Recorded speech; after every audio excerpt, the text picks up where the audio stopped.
Good morning, students.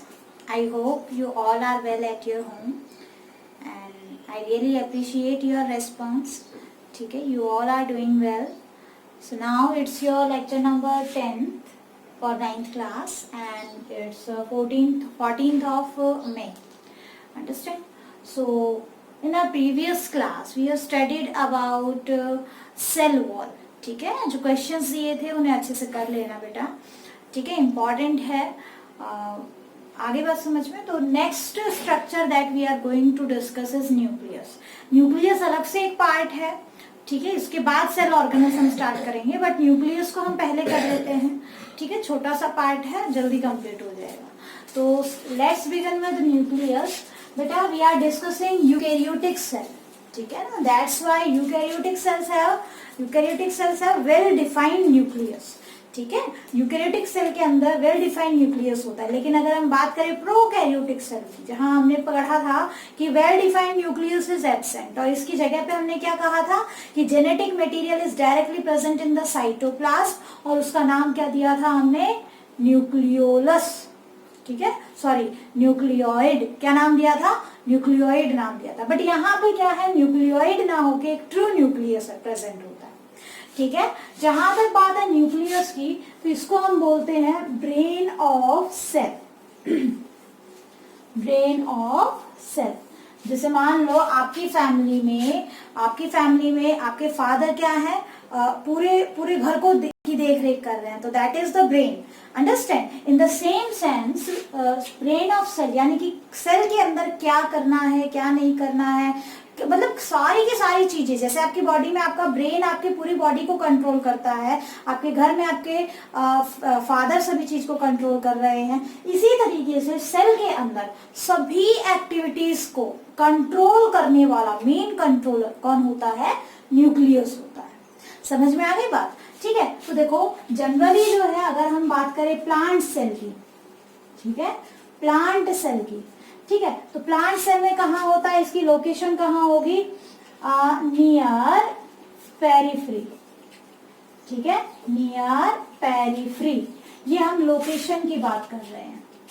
ठीक है ना, लोकेशन की बात कर रहे हैं. आगे बात समझ में?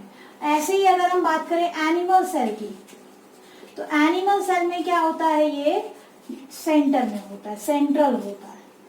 ये आप पढ़ चुके हैं, डायग्राम में भी आपने बनाया. ठीक है, वहीं पे अगर हम इसके बात करें नंबर की, तो देखो बेटा कुछ सेल ऐसी हैं जिनमें न्यूक्लियस एब्सेंट होता है. ठीक है ना, cell without nucleus, cell without nucleus.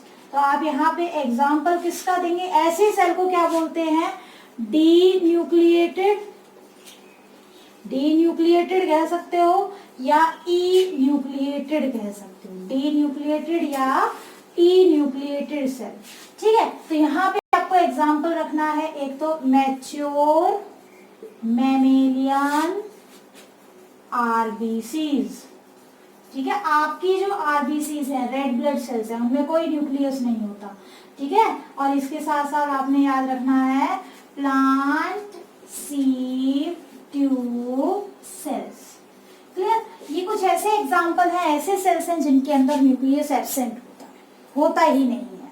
ठीक है, इसके अलावा अगर हम बात करें ऐसे सेल जिसमें क्या होता है, जनरली सेल के अंदर एक न्यूक्लियस होता है. Generally each cell have single nucleus. ठीक है, एक सेल के अंदर एक ही क्या होता है? न्यूक्लियस होगा. लेकिन कुछ सेल ऐसे भी होते हैं जहां पे मल्टी न्यूक्लिएट कंडीशन आती है. But some cells show multi nucleate condition. ठीक है, और इस कंडीशन को क्या बोलते हैं हम? सिनोसिटिक कंडीशन. क्या बोलोगे? सिनोसिटिक कंडीशन. जैसे कि अगर हम बात करें आपके फंजाई की बात करें, ठीक है ना, कुछ फंजाई की बात करें. कुछ फंजाई ऐसी होती हैं सम फंजाई जो मल्टी न्यूक्लिएट कंडीशन शो करती है, ठीक है। कुछ ऐसे सेल्स भी होते हैं जहां पे जब एसेक्सुअल रिप्रोडक्शन चल रही होती है तो वो मल्टी न्यूक्लिएट कंडीशन शो करता है। तो सेल के अंदर क्या है कि एक भी न्यूक्लियस हो सकता है, एक से ज्यादा न्यूक्लियस भी हो सकता है। जहां तक बात है इसके शेप की, ठीक है ना, शेप की बात है, जनरली कैसा होता है, जनरली स्फेरिकल होता है, न्यूक्लियस जनरली स्फेरिकल होता है, ठीक है ना। बट कई बार कुछ सेल में, ठीक है ना, in different types of WBCs, ठीक है, वहां पे क्या होता है, different shapes of nucleus is present, ठीक है। वहां पे लोब्ड न्यूक्लियस मिलते हैं, ठीक है। बेसोफिल होती हैं, न्यूट्रोफिल होती हैं, ठीक है ना, इओसिनोफिल्स होती हैं। तो इनके अंदर क्या मिलता है, अलग अलग शेप का न्यूक्लियस मिलता है। किसी में एस शेप्ड न्यूक्लियस होता है, किसी में जो है आपका मल्टी लोब्ड होता है, न्यूट्रोफिल्स की जहाँ पे बात करें हम, ठीक है। तो इस तरीके से उनके अंदर क्या होता है, अलग अलग टाइप, अलग अलग शेप का न्यूक्लियस मिलता है।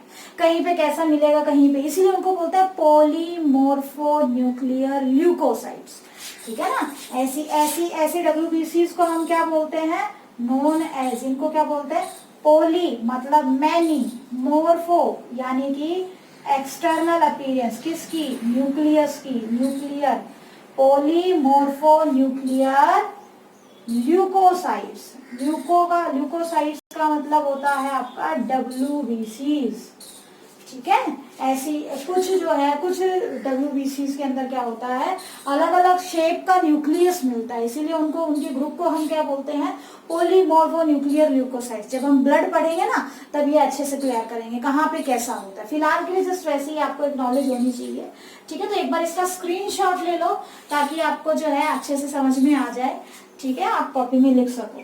नेक्स्ट इज योर स्ट्रक्चर, ठीक है ना। अब बात करते हैं स्ट्रक्चर ऑफ न्यूक्लियस की।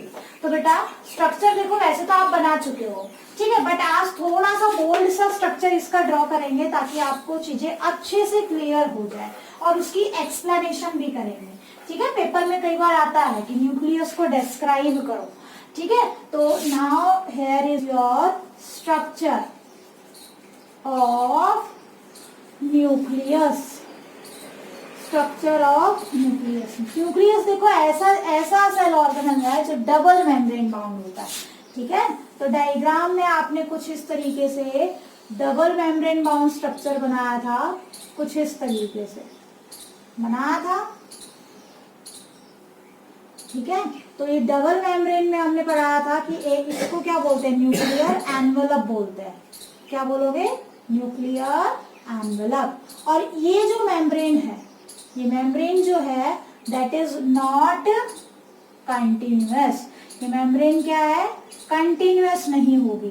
क्यों, क्योंकि इस मेम्ब्रेन में जगह जगह पे आपने क्या बनाए थे, कुछ पोर्स बनाए थे, ठीक है, जिनको क्या कहा जाता है, न्यूक्लियर पोर कहा जाता है।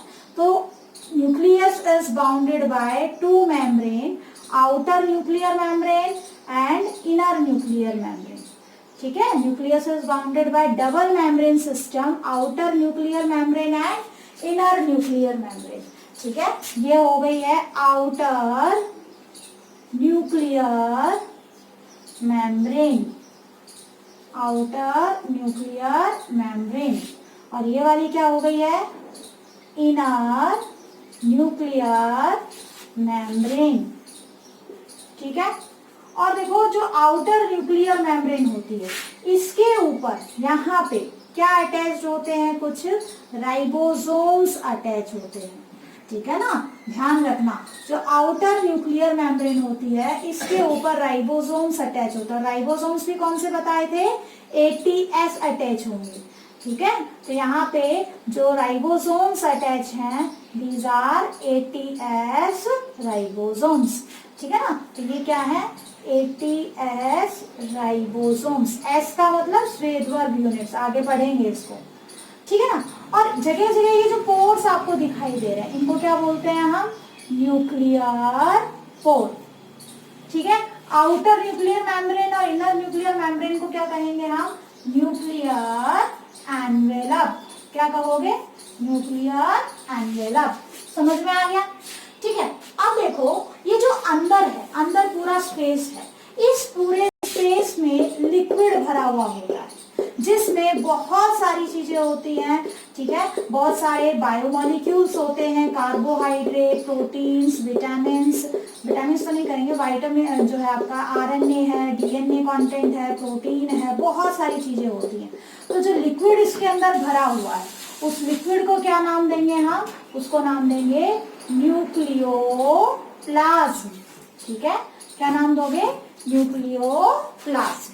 ठीक है। इसके साथ साथ एक किसी पर्टिकुलर जगह पे या एक से ज्यादा जगह पे ये न्यूक्लियोप्लाज्म गाढ़ा हो जाता है, डेंस हो जाता है, इकट्ठा हो जाता है। ठीक है ना, और वहां पे प्रोटीन और आरएनए का कंटेंट बढ़ जाता है।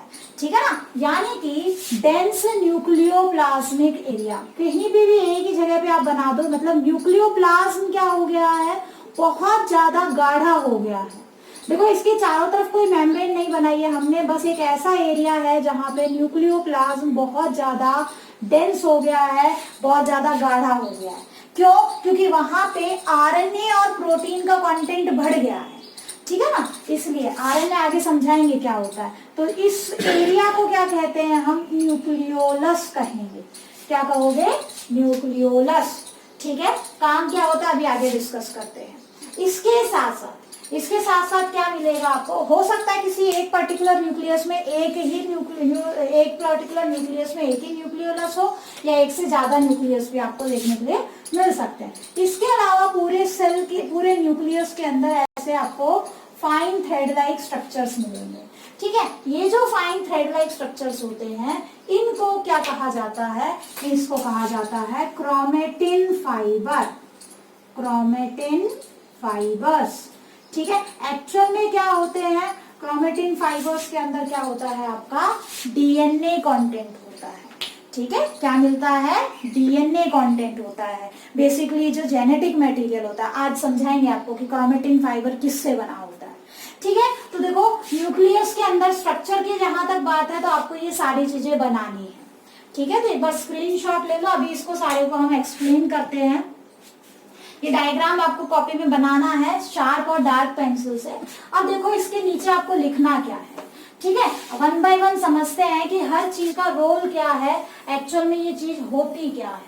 ठीक है ना, तो देखो आप एक्सप्लेन कैसे करोगे? आप कैसे लिखोगे? सबसे पहले लिखोगे यहाँ पे nucleus. Nucleus is double membrane bound structure. Double membrane bound structure. ठीक है, आगे बात समझ में आए? ठीक है, outer nuclear membrane, outer nuclear membrane, और नीचे क्या लिखोगे? नेक्स्ट क्या लिखोगे? And inner nuclear membrane. Inner nuclear membrane. Clear? ठीक है, इसके बाद हमने देखा था कि जो आउटर न्यूक्लियर मेम्ब्रेन है उसके जो साइटोप्लाज्मिक साइड, उस पे क्या होता है? राइबोसोम्स होते हैं। Ribosomes remain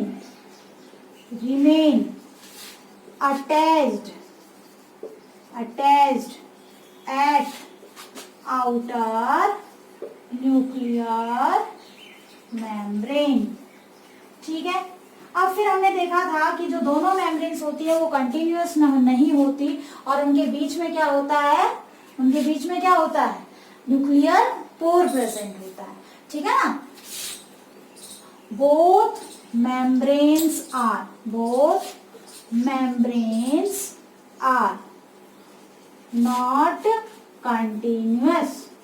not continuous। ठीक है, and have some pores known as nuclear pores। ठीक है, काम क्या होता है? अगर किसी पर्टिकुलर चीज को न्यूक्लियस के अंदर आना है या न्यूक्लियस से बाहर जाना है तो उसके लिए गेट का काम करते हैं। ठीक है ना, which allow transport of various substances to enter or exit from cell के अंदर, न्यूक्लियस के अंदर जाना या न्यूक्लियस से बाहर आना, ये कौन अलाउ करता है? न्यूक्लियर पोर अलाउ करते हैं। समझ में आ गई बात? ठीक है, तो ये तो बात थी न्यूक्लियर एनवेलप की, ठीक है ना। इसके बाद nucleus is filled with a liquid, ठीक है, और उस लिक्विड को क्या बोलते हैं? known as nucleoplasm. क्या कहेंगे उसे? न्यूक्लियोप्लाज्म कहा जाएगा। जो न्यूक्लियस है उसके अंदर न्यूक्लियोप्लाज्म जो होता है, ये क्या होता है? एक लिक्विड ग्राउंड सब्सटेंस होता है, ठीक है ना। आगे बात समझ में। और इसके अंदर ये क्या है? लिक्विड ग्राउंड सब्सटेंस होता है। यहाँ ग्राउंड सब्सटेंस और डाल दो बीच में, लिक्विड ग्राउंड सब्सटेंस, ठीक है, जिसको न्यूक्लियोप्लाज्म कहा जाता है। काम क्या होता है? इसी के अंदर बहुत सारी which contain a large number of biomolecules,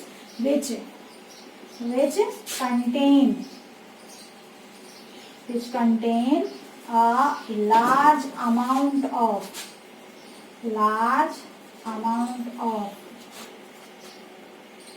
biomolecules,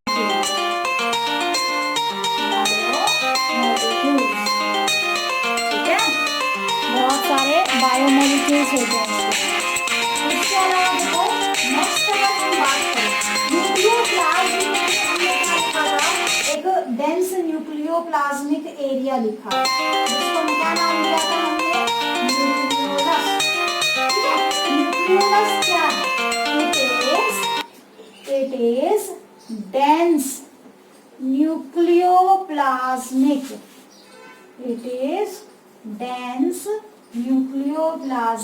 area, ठीक है, which contain abundant amount of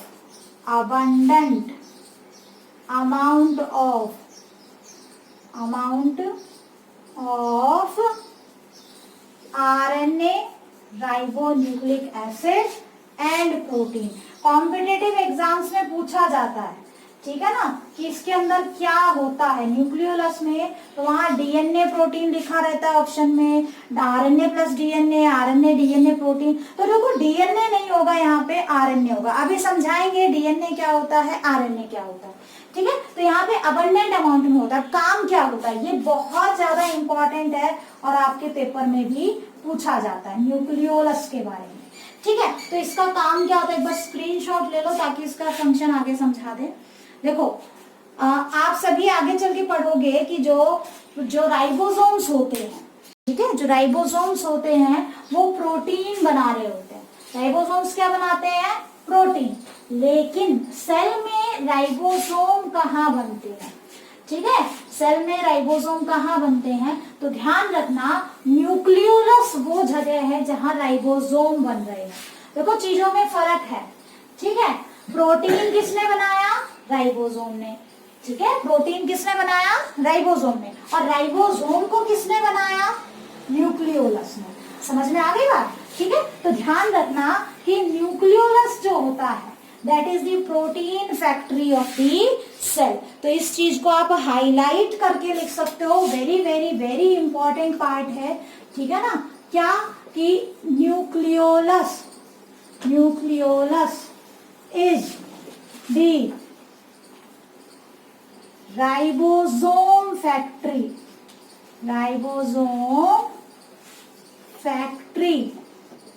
of cell. इस चीज का ध्यान रखना। समझ में आ गई बात? Nucleolus is the ribosome factory of cell. आपसे कोई पूछ ले सेल में राइबोसोम कहाँ बनते हैं, ठीक है, तो ये चीज आपको अच्छे से याद रखनी है कि न्यूक्लियोलस में क्या बन रहे हैं, राइबोसोम्स बनते हैं। और आगे चल के राइबोसोम्स क्या बनाएंगे, प्रोटीन बनाएंगे। तो प्रोटीन फैक्ट्री ऑफ सेल क्या होगा, राइबोसोम, वो अलग चीज है, ठीक है, तो ये ध्यान रखना। इसके अलावा अगर हम बात करें नेक्स्ट क्या है, क्रोमेटिन फाइबर्स। क्रोमेटिन फाइबर्स ये क्या होते हैं, this is also again very very important part of nucleus, ठीक है। देखो हमारी बॉडी के अंदर जो सेल्स हैं, सेल्स में क्या होता है, डीएनए कंटेंट होता है। सेल्स में क्या होता है, डीएनए, जेनेटिक मटेरियल होता है। तो हमें ये थ्रेड की तरह दिखाई देता है। जब हम माइक्रोस्कोप में देखेंगे इसको, इलेक्ट्रॉन माइक्रोस्कोप में देखेंगे तो थ्रेड लाइक स्ट्रक्चर्स दिखाई देते हैं। These are fine thread like structures which are directly present in the nucleoplasm of the nucleus, ठीक है। और क्या होता है, दे कंटेन जेनेटिक मटेरियल। इनमें क्या होता है, जेनेटिक मटेरियल होता है, हैविंग डीएनए एंड प्रोटीन, जिसमें क्या होता है, डीएनए और प्रोटीन होता है, ठीक है। तो कैसे, अब देखो इसको क्रोमेटिन वर्ड क्यों, क्रोमेटिन फाइबर ही क्यों कहा गया। देखो जब हम क्या करते हैं, सेल्स को कलर देते हैं, स्टेन करते हैं, ठीक है। जब आओगे आपको प्रैक्टिकल्स करवाएंगे तब समझाएंगे स्टेन क्या होता है, स्टेनिंग प्रोसेस क्या होता है, वो लैब वर्क में आता है, ठीक है ना। तो स्टेन करते हैं, यानी कि हमें जब सेल को जब माइक्रोस्कोप में देखोगे तो वो तुम्हें एज इट इज नहीं दिखाई देगा, ठीक है। उसको देखने के लिए तुम्हें उसे पहले कलर करना पड़ेगा, क्योंकि वो तो व्हाइट है और व्हाइट चीज हमें नहीं दिखाई देगी, तो पहले हमें कलर करना पड़ता है।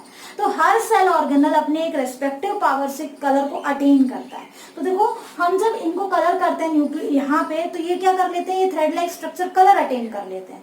और कलर से वर्ड आया क्रोमा, ठीक है ना, तो इसीलिए इसका नाम रख दिया क्रोमेटिन फाइबर। ऐसे फाइबर जो क्या कर रहे हैं, कलर को अटेन कर रहे हैं। आगे बात समझ में, ठीक है। तो क्रोमेटिन फाइबर्स क्या होते हैं, these are fine thread like structures. These are fine thread like structures, ठीक है। Present in nucleoplasm of nucleus, ठीक है। and they contain genetic material। क्या होता है इनके अंदर, जेनेटिक मटेरियल, ठीक है। और जेनेटिक मटेरियल में बेसिकली क्या होगा, क्या प्रेजेंट होगा, डीएनए प्लस हिस्टोन प्रोटीन, ठीक है। बेसिक प्रोटीन्स होते हैं, डीएनए प्लस हिस्टोन प्रोटीन। कुछ प्रोटीन और होते हैं बट फिलहाल के लिए आप डीएनए और हिस्टोन प्रोटीन पढ़ो, ठीक है। डीएनए की फुल फॉर्म क्या होती है बेटा, DNA is deoxy ribose nucleic acid, ठीक है। हम पढ़ेंगे कि हमारी बॉडी के अंदर, यानी कि हर सेल के अंदर क्या होता है, डीएनए प्रेजेंट होता है। और वही डीएनए हमारी बॉडी के सभी फंक्शंस, या यूं कहो एक सेल के सभी फंक्शंस को डिसाइड करता है। कैसे डिसाइड करता है, इसको हम जो है नेक्स्ट क्लास में पढ़ेंगे। हम नेक्स्ट क्लास में देखो एक छोटा सा लेक्चर आपका अलग से रखेंगे, क्या है कि डीएनए क्या होता है, क्रोमोसोम्स क्या होते हैं, क्रोमेटिन फाइबर्स, इन सब में डिफरेंस, ठीक है ना। बहुत सारी चीजें हमें यहाँ पे करनी है, ठीक है। तो वो सारी चीजें हम उस पार्ट में करेंगे। आज के लिए आप सिर्फ जो है स्ट्रक्चर कर लो, ठीक है, और क्रोमेटिन फाइबर कर लो। नेक्स्ट क्लास से हम कैरी ऑन करेंगे ये डीएनए क्या है, ठीक है, क्रोमोसोम्स क्या होते हैं, उसके बाद एक चीज और पढ़ेंगे, हैप्लॉइड, डिप्लॉइड, बहुत सारी चीजें। आज मैं इसलिए स्टार्ट नहीं कर रही हूँ, थोड़ा सा बड़ा है, और अगर स्टार्ट करेंगे तो फिर लेक्चर बहुत ज्यादा लेंदी हो जाएगा, ठीक है ना। तो अभी के लिए इतना ही कर लो। नेक्स्ट क्लास में आपको क्या करवा देंगे, डीएनए वाला पोर्शन कंप्लीट करवा देंगे, क्योंकि थोड़ा बहुत कॉम्पिटिटिव वे से भी करवाना है उसको, ठीक है। So that's all for today's lecture. Thank you.